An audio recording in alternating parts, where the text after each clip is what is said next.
Hurricane Earl is on the move. Big waves and strong winds swept through Ocean City today, putting a damper on some folks' holiday vacations. Good evening, I'm Kelly Swoop. ABC 2 News' Christian Schaefer joins us live from Ocean City tonight. Christian, how does it look out there? I think most people fared pretty well. Absolutely. We came through this okay. And Kelly, let me show you something real quick right here that we haven't seen in about 2 days. Take a look up there.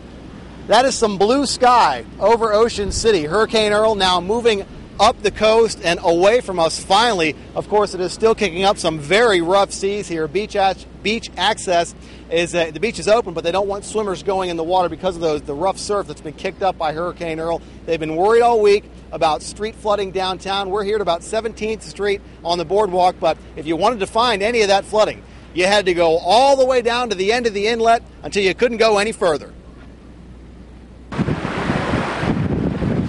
Around 2:30, the tidal surge flooded the parking lot near the inlet. Drivers had to leave for slightly higher ground. Police blocked off the entrance to the parking lot, and the tourists took it all in. It's kind of scary, actually. I don't know. I've never seen it like this ever anywhere. Joyce Trischler and Phyllis DiPietrantonio are actually staying in Bethany Beach, but they made their way to the inlet to see what it looks like when a few feet above sea level becomes sea level.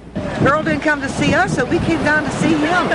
A few blocks away, Gary Curtis's 36-foot fishing boat is safe. He's been checking the lines all day, making sure the lure of fishing doesn't slam into the pilings. Curtis could have chosen to pull his boat out of the water. He says he feels fortunate that costly and time-consuming measure wasn't necessary. I feel we got lucky. I think it stayed a little further to the east, and I feel we got lucky.